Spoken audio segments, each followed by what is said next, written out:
You're tuned in to the Restaurant Rockstars podcast. Powerful ideas to rock your restaurant. Here's your host, Roger Bodwin.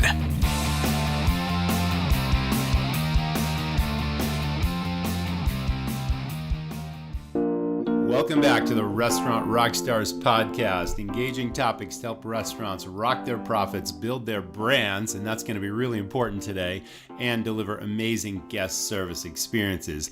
I'm back again with my lovely wife, Thea, who always has a great opinion on whatever I'm podcasting about. So I'm going to include her once again in today's episode, all about the power of your brand. So I'm a huge believer of Ambiance. Now, that is one of the three critical elements in a successful restaurant, the other two being food and service. But let's talk ambiance for a minute, because ambiance has a lot to do with whether you get your customers back again and they develop this feeling of affinity for your restaurant, meaning they feel like it's their place, they belong there, they relate to your concept, and it's a really cool sort of an escape for them. And hopefully they frequent you very much based on the ambiance and the food and the service. So welcome, Thea. Hi.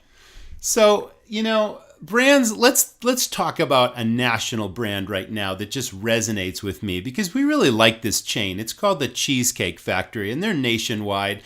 And obviously their biggest hook is the cheesecakes. And you walk in the front door and they have these huge glass cases that probably have 75 or 80 different varieties of cheesecake. And you name it, there's probably a cheesecake that you can order. So that just sort of resonates with me because it's a fun place. It's a lively atmosphere. It's always usually crowded.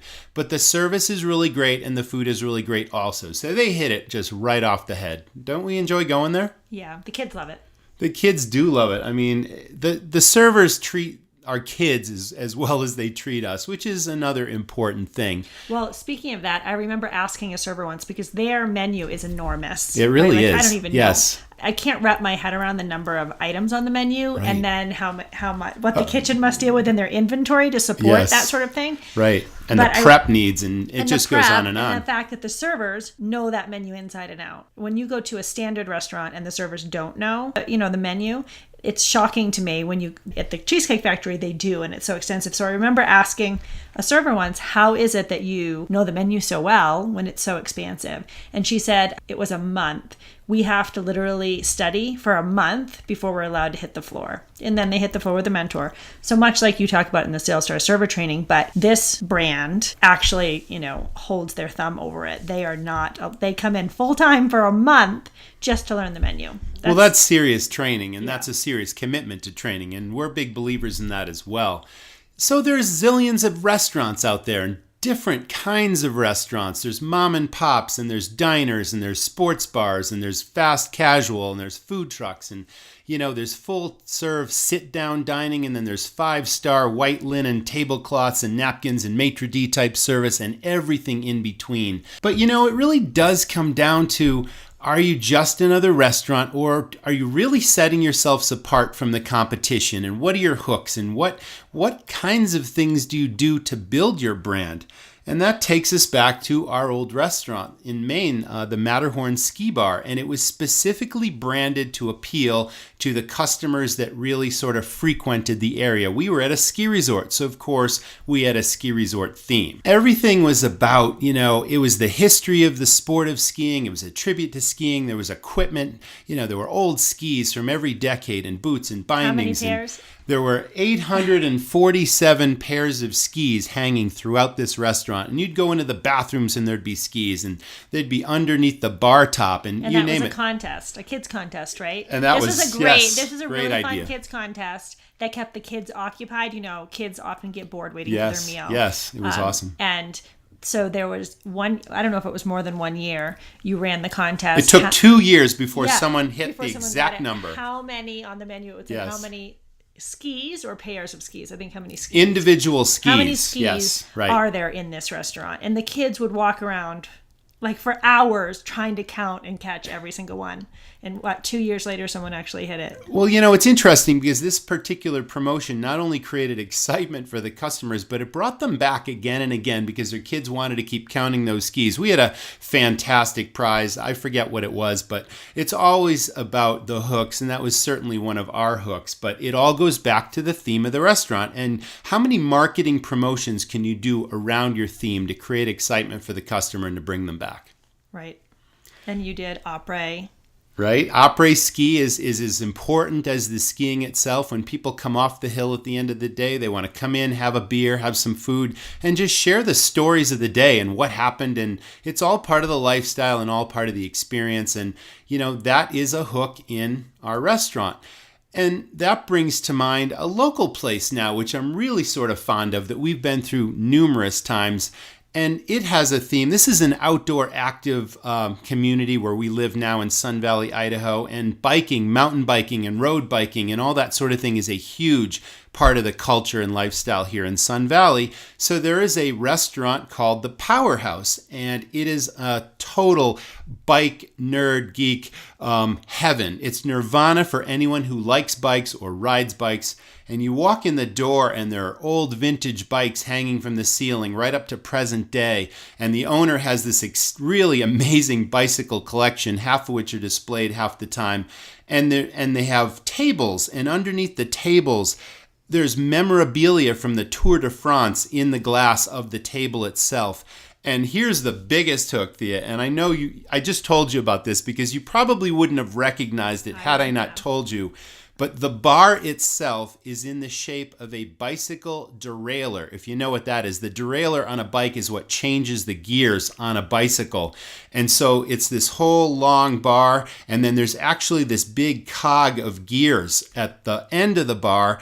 And customers sit around the actual gear itself. And the bartender the other day actually showed me that it spins. So while you're sitting there drinking your drink, he can actually spin the rear gears on this derailleur. So that is way cool. And the napkins. Right? I've seen shop towels. our shop towels right at the table. So everything about it is just so on brand and so consistent with the theme. And here's the kicker. I went into the men's room the other day and I just noticed this for the first time. But in the stall, there is a toilet paper holder that is actually the stem or the headset of a bike. It's the part of a bicycle that holds the front forks and holds the front wheel on. And this actually holds the toilet paper roll. Instead of the wheel, it's a toilet paper roll. So I'm like, whoa, how totally right down to the toilet paper are they on brand and theme? And it's just a way cool place. It's actually a working bike shop too. It is, yes. And he has that shop connected where they actually work on bikes, which is right in the middle of the restaurant, which is a hook. And for a while at the Matterhorn, you had ski tuning. I'm glad you brought that up because if you didn't, I was certainly going to. So here's a hook. While people were having their après ski experiences at our old restaurant, we actually had a person tuning skis, waxing skis while you wait right in the middle of the bar. And that was a huge hook. So all of this just sort of comes down to the power of a brand and all these things that you can do just to, capture the public's imagination. But more than that, it's also to make sure that you're on target with what their expectations are, what their likes are. And if you can do that well, no matter where you are, then you've got a winning formula for success, I believe. I think so too. It's about speaking to your customer.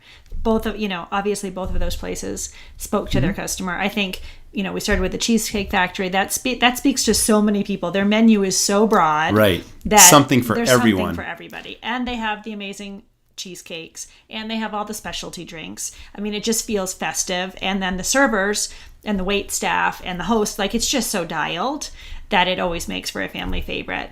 But even though I'm not quite a gearhead and into biking as you, I still love Powerhouse. I like the vibe of it, the feel of it. The food is really, really good.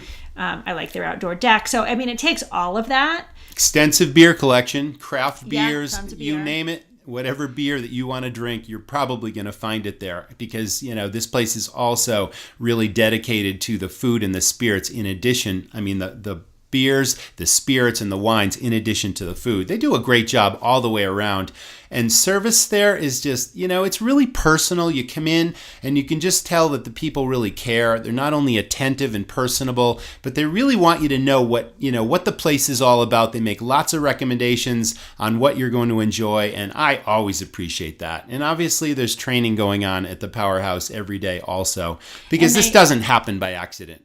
And much like you had ski movies playing, they often have bike movies playing, or not really movies, but actually biking events, any cycling events from around the world, and mostly in Europe. They recently had all the Olympic events going on. So it's just a gathering place that brings the community together. And people, just like our place, people would come in their ski gear, and now people come in and there's bikes on the racks of their cars, and they come in their bike shoes and their shorts, and it's just a vibe. And that's really the word, vibe. And vibe is a combination of your food, your service, and your ambiance. All three are really, really important. And it's what separates a restaurant from a brand, in my book. Mm-hmm.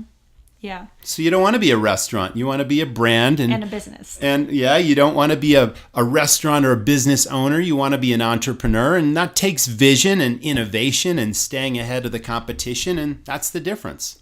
Right. I mean, there's restaurants out there on every street corner. What can you do today to take a fresh look, take a step back? Thea's big on fresh perspectives. But if you were to walk outside your front door and judge your place from the curb appeal through the front door and go through the entire restaurant with a fresh set of eyes, as if you're just walking in for the very first time, or you're a customer and you've never been in the place before, what do you see? What can you do to increase your visibility, increase your appeal, increase your, just your wow factor? I'm often using that term, wow factor. Right. And I also think it goes back to the food, because I think sometimes they do all wow factor for the ambiance, and then they forget the food really does matter. Yes. And we saw that this last weekend when we were out and trying to go to a couple of breweries, and we saw one that was great. The menu was fantastic, and they had to wait, and we'd been there before.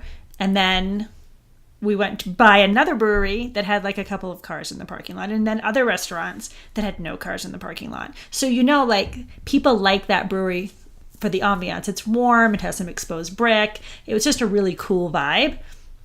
There we are with vibe again. And the food was fantastic. And we heard about it on the chairlift. So we know that there's loyal customers that are talking about it all the time. So I think it takes all of those factors. It does. So to close out the episode, you just hit the magic word, or the magic, phrase. It's word of mouth marketing. And I've proven over 20 years in the business that word of mouth marketing will always be your most effective, most cost effective and powerful form of marketing. And word of mouth will build your brand. So know that people are talking about your food, your service, and your ambiance. You got to hit all three. And that's today's episode. Thanks for listening to the Restaurant Rockstars podcast. For lots of great resources, head over to restaurantrockstars.com. And while you're there, download a copy of the book, Rock Your Restaurant. It's a game changer. See you next time.